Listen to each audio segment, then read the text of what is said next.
Assalamualaikum warahmatullahi wabarakatuh. Saya ulangi sekali lagi Bapak Ibu. Assalamualaikum warahmatullahi wabarakatuh.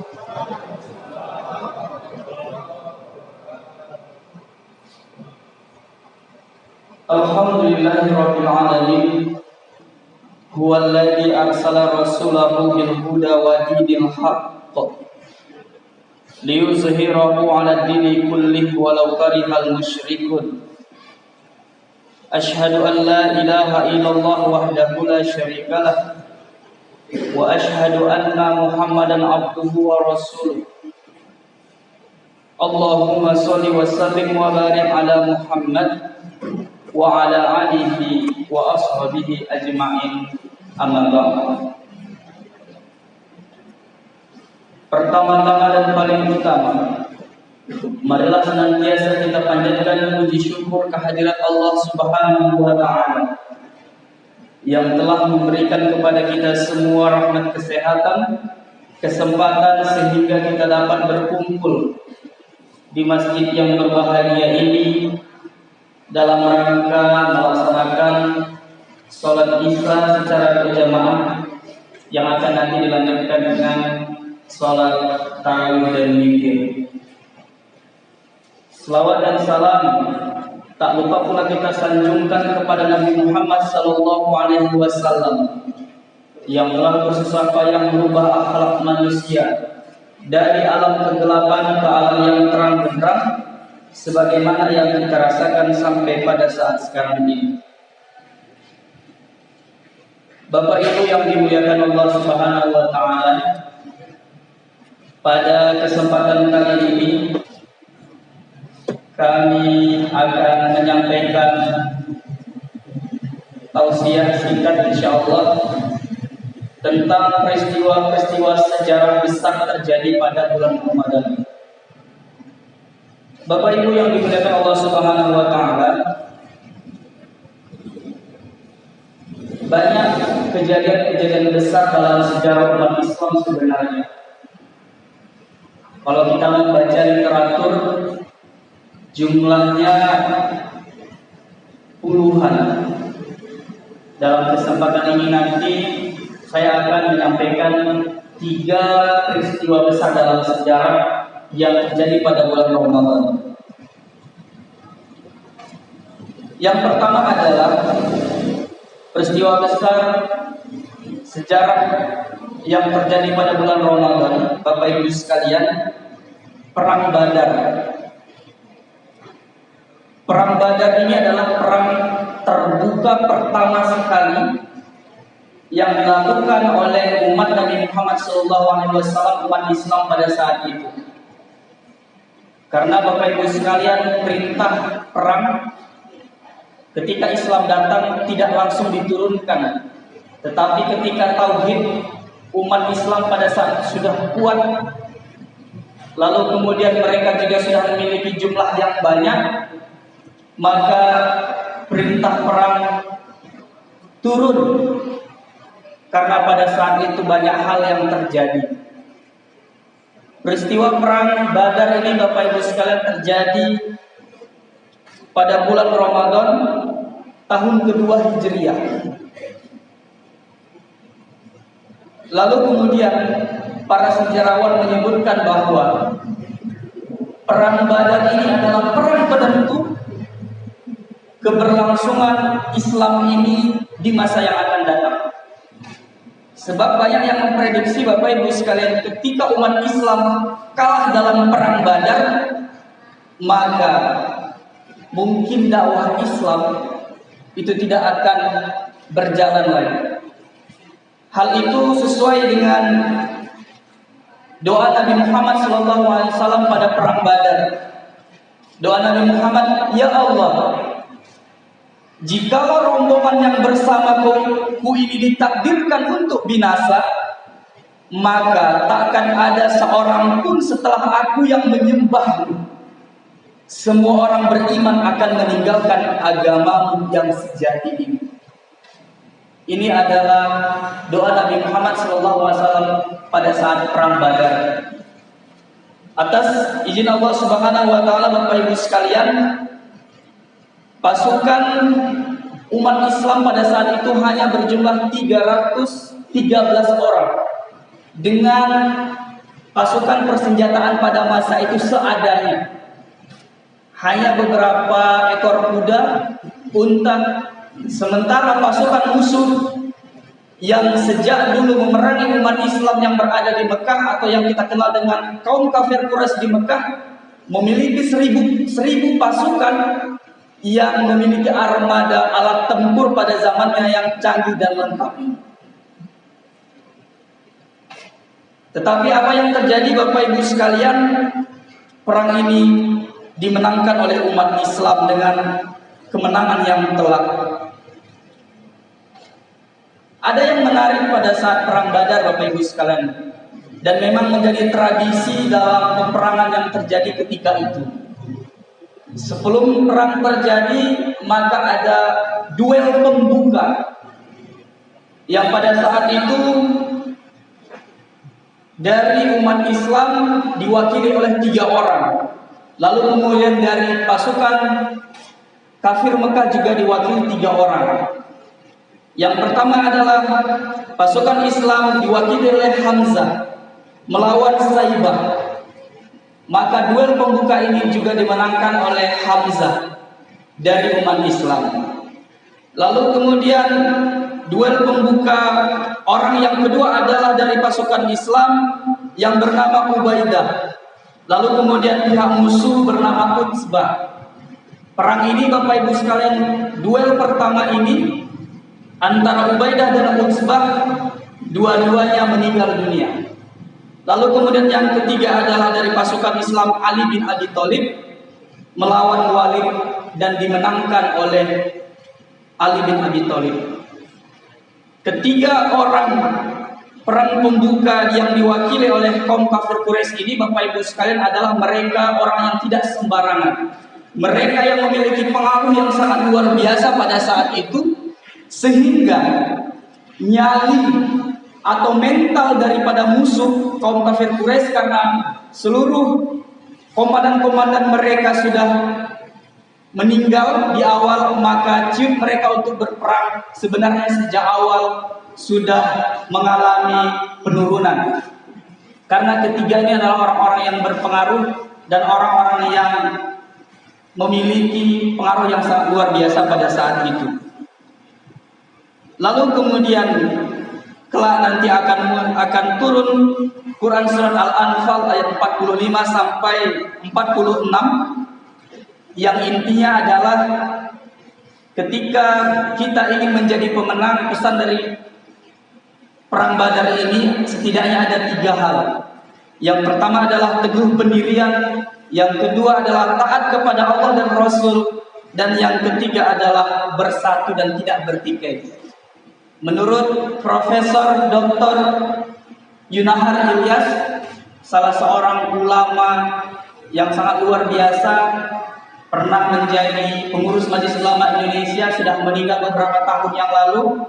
Konteks ini Quran surat Al-Anfal ayat 45 sampai 46 masih relevan pada hari ini.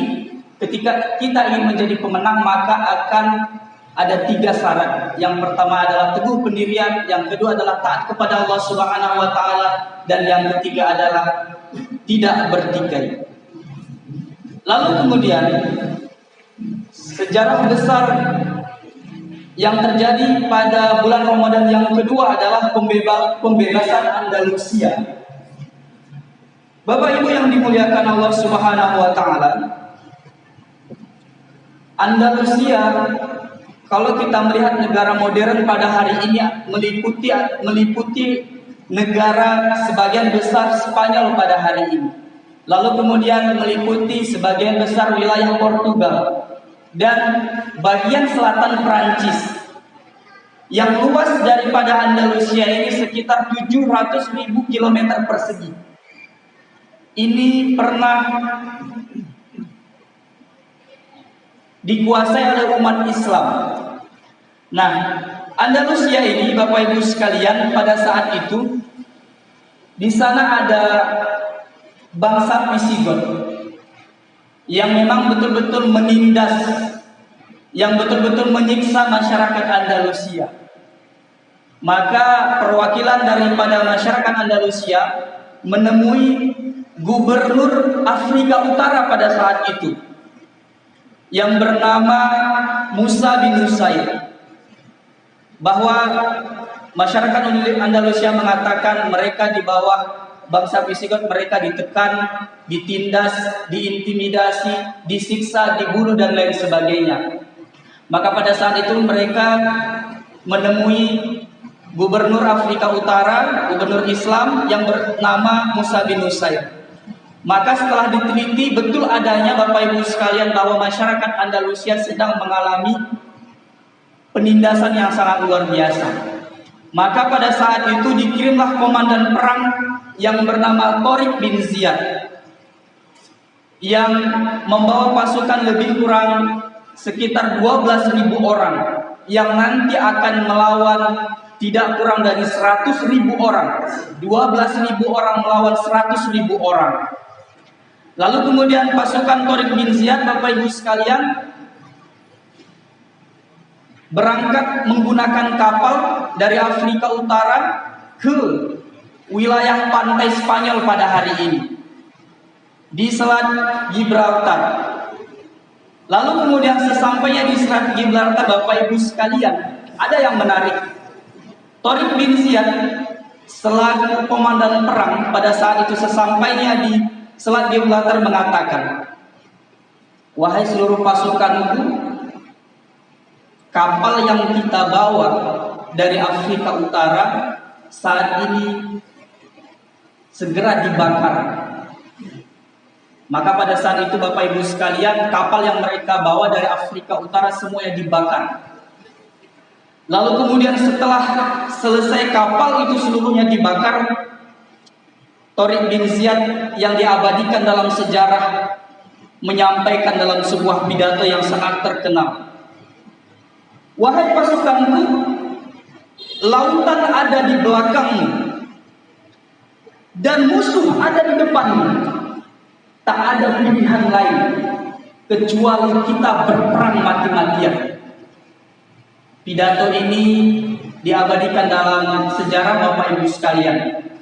Ini adalah strategi perang Bapak Ibu sekalian. Mengapa?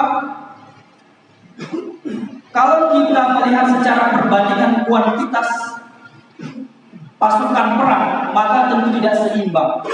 12.000 orang pasukan Islam melawan 100.000 orang. Secara logika manusia, Bapak Ibu sekalian, maka akan kalah yang 12.000 orang. Tetapi komandan perang yang bernama Tariq bin Ziyad melakukan intrik, ya kan, perang, dan ini adalah strategi perang yang sangat cerdas. Kapal yang ada di belakang mereka seluruhnya dibakar supaya pasukan yang hanya 12.000 orang ini betul-betul niatnya untuk berperang. Tidak ada niat mereka untuk lari, tidak ada niat mereka untuk menyerah. Intinya adalah perang sampai darah penghabisan. Apa yang terjadi Bapak Ibu sekalian dalam perang ini dimenangkan oleh umat Islam. Lalu kemudian masyarakat Andalusia pada saat itu di bawah naungan Islam bisa damai, aman, tentram. Yang lamanya Bapak Ibu sekalian tidak kurang dari 7 abad atau 700 tahun. Yang kemudian nantinya ketika umat Islam di Andalusia, Spanyol, Portugal pada hari ini lemah, pada saat itulah bersatunya pasukan Raja Ferdinand dan Ratu Isabella untuk menggempur umat Islam, dan pada saat itu umat Islam hanya tinggal nama di sana. Pada hari ini Bapak Ibu sekalian, bekas-bekas peninggalan Islam di Andalusia, di Spanyol masih bisa kita temukan. Salah satunya adalah Istana Alhambra yang berada di kota Granada, Spanyol pada hari ini. Lalu kemudian ternyata Bapak Ibu sekalian banyak para tokoh pemikir, para ilmuwan, para ulama yang terlahirkan di Andalusia. Salah satunya adalah Al-Zahrawi. Bapak Ibu yang berprofesi sebagai dokter pasti sangat kenal dengan beliau ini. Beliau adalah orang yang pertama sekali menemukan ilmu bedah modern, atau kita kenal dengan hari ini dengan istilah operasi. Ilmu ini Bapak Ibu sekalian, ilmu pengetahuan yang sangat mahal ini ditemukan oleh seorang ilmuwan yang bernama Al-Zahrawi, yang beliau lahir di saat Islam berjaya di Andalusia atau di Spanyol. Lalu kemudian Bapak Ibu sekalian, hal ini, pembebasan Andalusia ini juga terjadi pada tanggal 28 Ramadan 92 Hijriah, atau bertepatan dengan tahun 771 Masehi. Bapak Ibu yang dimuliakan Allah Subhanahu wa taala, terakhir yang ketiga, peristiwa besar yang terjadi pada saat bulan Ramadan adalah terjadi di negara kita, yaitu peristiwa proklamasi kemerdekaan Indonesia. Kemerdekaan Indonesia, kemerdekaan negara kita ini Bapak Ibu sekalian, sejatinya diperjuangkan oleh para ulama, para orang alim, para orang-orang yang memiliki pengetahuan keagamaan yang sangat mendalam. Kebetulan Bapak Ibu sekalian, kami pada hari ini mengikuti acara yang dibuat oleh Salim Afillah, salah satu pakar sejarah yang terkenal di Indonesia. Dalam Ramadan ini beliau membuat acara selama 30 hari tentang sejarah-sejarah kepahlawanan di Indonesia. Satu Ramadan kemarin dimulai dari Sultan Iskandar Muda, dilanjutkan dengan Tengku Umar, Cun Nyahdin. Sekarang pahlawan-pahlawan Islam yang ada di Padang seperti Rohana Kudus dan lain sebagainya. Hal ini, acara ini berbayar seikhlasnya, dan yang bisa menonton dan bisa menyaksikan orang yang mendaftar dan membayar. Alhamdulillah kami sudah mengikuti kegiatan yang sangat luar biasa, karena riset tim daripada Salim Afillah sangat luar biasa dan mendalam. Banyak fakta-fakta yang selama ini kita tidak ketahui, yang disembunyikan oleh sejarah tentang kepahlawanan Islam kita ini Bapak Ibu sekalian. Lalu kemudian ketika negara ini diproklamasikan oleh Soekarno-Hatta Bapak Ibu sekalian pada tanggal 17 Agustus tahun 1945, maka pada saat itu penjajah datang lagi, sehingga terjadi pergolakan, perlawanan terjadi di belahan, di kota-kota, di provinsi-provinsi yang ada di Indonesia ini Bapak Ibu sekalian. Salah satu yang terkenal adalah peristiwa yang dikomandani Surabaya, yang mengusir penjajah, yang Bung Tomo Bapak Ibu sekalian ternyata seseorang yang memiliki keislaman yang mendalam, sehingga pada satu kesempatan ia mengatakan, jika tidak dengan takbir, maka saya tidak tahu dengan cara apa menyemangati pemuda-pemudi Surabaya untuk melawan penjajah. Jika tidak dengan takbir, maka saya tidak tahu dengan cara apa menyemangati pemuda-pemudi Surabaya untuk melawan penjajah. Lalu kemudian di akhir pidatonya, ia sering memekikkan kalimat Allahu Akbar, Allahu Akbar, Allahu Akbar. Ini diungkapkan oleh Bung Tomo Bapak Ibu sekalian, poros perjuangan kemerdekaan di Surabaya. Yang ini juga dilakukan oleh poros-poros perjuangan di tempat lain, yang mereka bagaimana cara yang melawan penjajah, yang diyakini apa yang mereka lakukan adalah jihad fisabilillah. Jihad fisabilillah Bapak Ibu sekalian. Dan proklamasi kemerdekaan juga ternyata terjadi bertepatan dengan tanggal 9 Ramadan tahun 1364 Hijriah, bertepatan dengan 17 Agustus tahun 1945.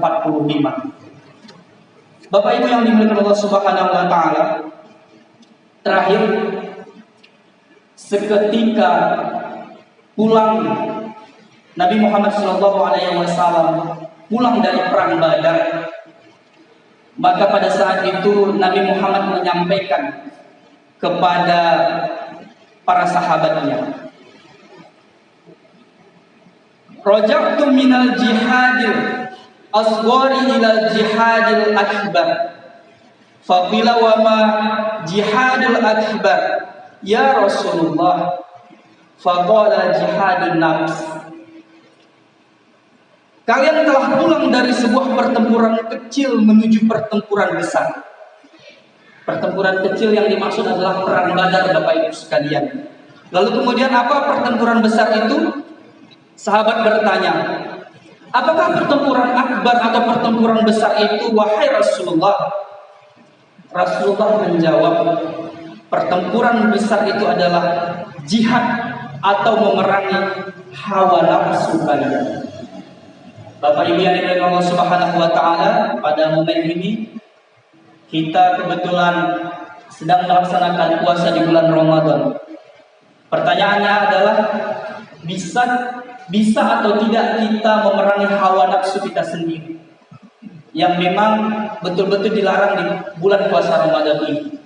Yang bisa menjawabnya adalah diri kita masing-masing. Semoga bermanfaat Bapak Ibu sekalian. Lebih dan kurang mohon maaf. Bila bisa melihat, Assalamualaikum warahmatullahi wabarakatuh.